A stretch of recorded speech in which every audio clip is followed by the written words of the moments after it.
Right now, 90 miles from Florida, an entire nation is going dark. Not metaphorically, literally.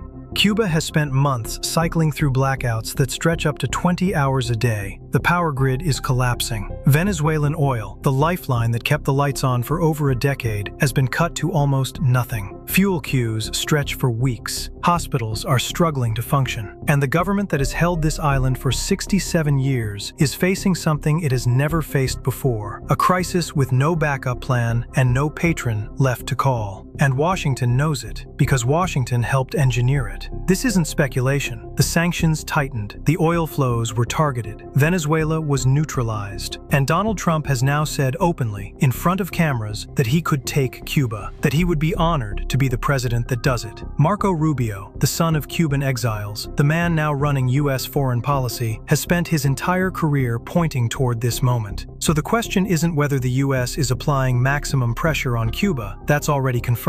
The real question is what comes next. Because if you look at the pattern, Venezuela, Iran, and now Cuba, a very familiar sequence is taking shape. And this island, sitting 90 miles from American soil, may be closer to the edge than at any point since 1962. This is why the U.S. is preparing to invade Cuba. To understand what's happening now, you have to understand what Cuba is. Not what the headlines say it is, but what it actually represents on the map. Cuba is the largest island in the Caribbean. It stretches like a long, horizontal bridge between North America and the rest of the Antilles, sitting at the junction of the Gulf of Mexico, the Atlantic Ocean, and the Caribbean Sea. Every major shipping lane in the Western Hemisphere passes near it. The Yucatan Channel, the Florida Strait, the access routes to the Panama Canal. Cuba sits at the center of all of it. Any power that controls Cuba controls the strategic choke point of the entire Americas. That's not a modern observation. It's why Spain held it as the crown jewel of its empire for nearly 4 centuries. It's why the United States went to war in 1898 to ensure Spain couldn't keep it. It's why the Soviet Union shipped nuclear missiles there in 1962, forcing the closest the world has ever come to nuclear war. And it's why Washington has never, in over 60 years, made peace with the idea of a government in Havana that answers to someone other than itself. The geography hasn't changed. The stakes haven't changed.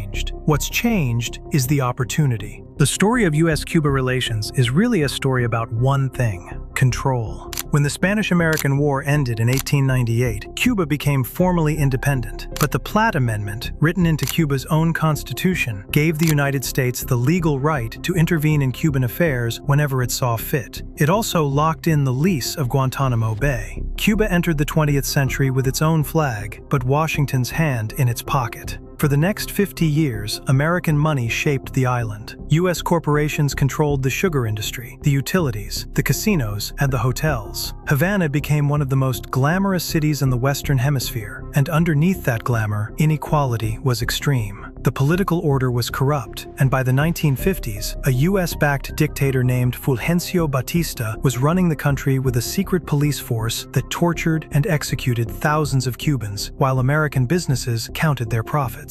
That context matters enormously, because it's the context that made the Cuban Revolution possible. When Fidel Castro's forces swept Batista out of power on New Year's Day of 1959, they weren't arriving in a vacuum. They were arriving in a country where a huge portion of the population had nothing to lose, where 70% of the arable land was owned by foreigners, where an American telephone company had literally presented the dictator with a golden telephone as a thank you for raising phone prices on Cubans. The revolution was real. The popular support was real. And Washington's response to it was almost perfectly designed to make things worse. The CIA-backed Bay of Pigs invasion in 1961 failed catastrophically, and in doing so, handed Castro a propaganda victory he could use for decades. It drove Cuba directly into the arms of the Soviet Union, and by 1962, the comprehensive trade embargo was in place, the longest-running economic blockade in modern history. The embargo has never been a neutral background. For 60-plus years, it has been a deliberate structural weapon aimed at making life in Cuba difficult enough that the population would eventually turn on its government. It hasn't worked, but it has caused enormous suffering. And that's important to hold on to as we get into what's happening today. For most of the post-Soviet era, Cuba survived on one thing: Venezuelan oil. When Hugo Chavez came to power in Venezuela in 1998, he extended Cuba a lifeline, subsidized oil, up to 100,000 barrels per day at its peak, in exchange for Cuban doctors, intelligence operatives, and political solidarity. It was an alliance of necessity that kept the Cuban grid running, the hospitals supplied, and the government functional. Then Venezuela started collapsing, and as Venezuela collapsed, the oil flow to Cuba collapsed with it. 100,000 barrels a day in 2021, down to 32,000 by 2024, down to 16,000 by early 2025. And then, after the Trump administration's military operation captured Venezuelan President Nicolas Maduro in January of 2026, the remaining trickle essentially stopped. Cuba was left with nothing. The power grid, already running on Soviet-era diesel generators that haven't been properly maintained in years, began failing on a nationwide scale. 5 major nationwide blackouts in 2025 alone. Rolling outages stretching up to 20 hours a day across most of the island. Hospitals struggling to maintain basic functions. Refrigerators going dark. Fans going dark. Air conditioning in a Caribbean summer going dark. And into that void, the Trump administration applied more pressure. Cuba was placed back on the state sponsors of terrorism list on the first day of Trump's second term. The reimposition of that designation doesn't just sound bad, it has real financial consequences. It cuts Cuba off from the international banking system in ways that make it nearly impossible to conduct normal trade. Even countries willing to sell Cuba food or medicine face secondary sanctions risks for doing so. In February of 2026, UN experts formally condemned the administration's executive orders targeting oil flows to Cuba through third countries, calling it a fuel blockade and warning that it threatens civilian lives and potentially violated international law. Washington didn't change course, it escalated.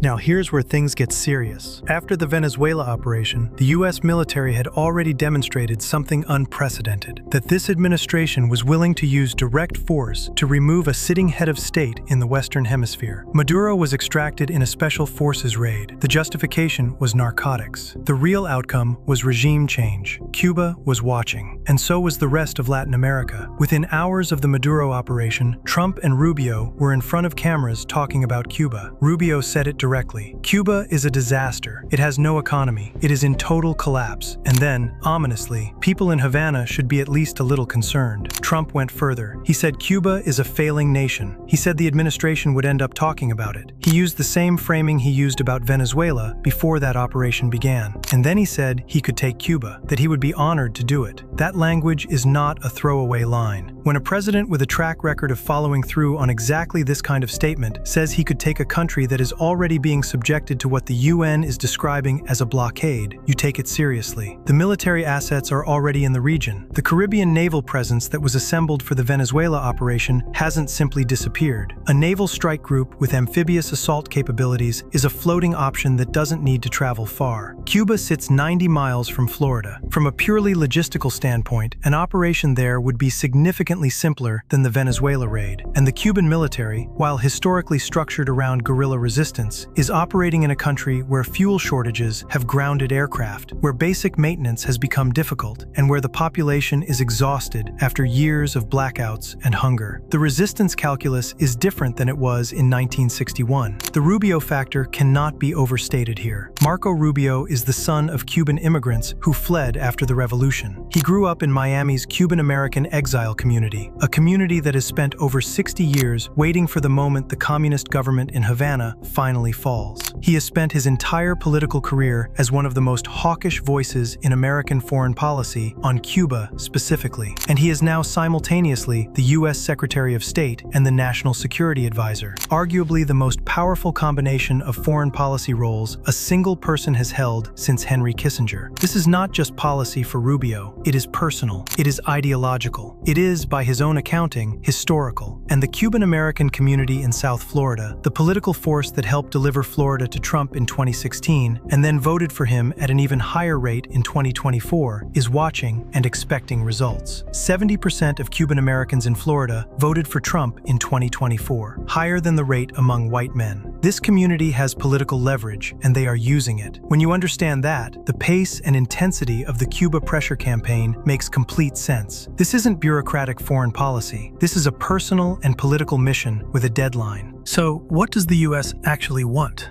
This is the question that the official narrative, drugs, terrorism, democracy, doesn't answer clearly. Because if the goal were simply democracy, there are faster paths to that than starvation. And if the goal were simply regime change, there are historical precedents for what comes after that should give everyone pause. Look at Venezuela. The operation removed Maduro, but the regime structure is still functioning. The people are still poor, still repressed, and now a government friendly to Washington is opening Venezuela's oil sector to American companies. The population went from one kind of suffering to a different version of the same thing. The only clear winners were the oil companies. Cuba has something different to offer, not oil, but geography. The strategic position of the island, controlling the gateway between the Gulf of Mexico and the Atlantic, sitting at the center of Caribbean shipping lanes, sitting 90 miles from the American mainland, is worth more than any resource on the island. A Cuba with a US-friendly government, open to American tourism, real estate, and military basing rights, would be a fundamentally different strategic reality for Washington than what exists today. It would close what American planners have always called a hole in the backyard.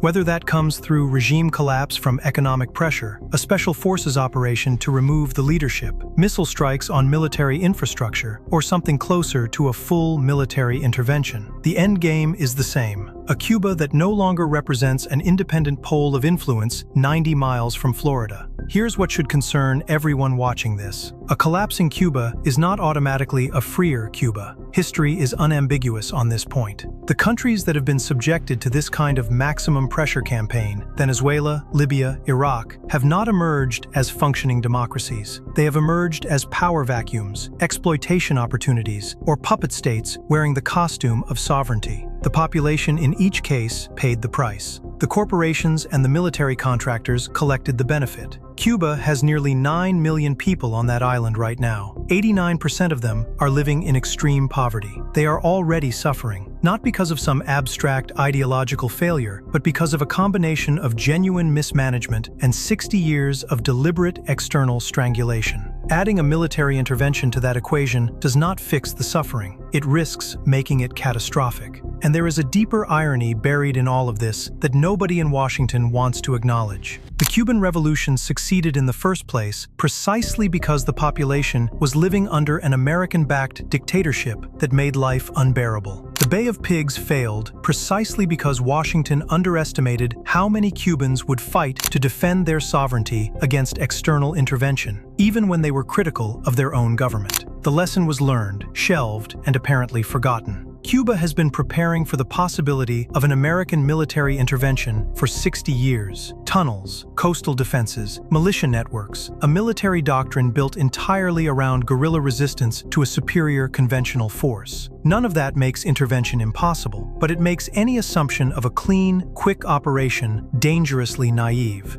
Here's where this stands right now. Cuba is at its weakest point since the Soviet collapse. The economy is in freefall. The grid is failing. The oil is gone. The international banking system is effectively closed to them. The one regional ally capable of providing a lifeline was just neutralized by the same administration now looking at Havana. And in Washington, the people running foreign policy are not interested in accommodation. They are interested in conclusion. Rubio's language, Trump's language, the pace of the sanctions escalation, none of it is the language of coexistence. It is the language of a final push. Whether that push ends in regime collapse from within, a surgical leadership removal like Venezuela, a broader military strike, or something that looks more like an annexation than anyone is currently willing to say out loud, the trajectory is clear. Cuba is being squeezed from every direction, and the people doing the squeezing are not hiding it anymore. The 90 miles between Havana and Florida have never felt shorter. And for the Cuban people caught in the middle of this, between an exhausted system that has failed them and an external pressure campaign that is willing to let them starve to make a point, the question of what comes next is not academic. It is the difference between a transition and a catastrophe. And right now, nobody in power seems particularly worried about which one it turns out to be.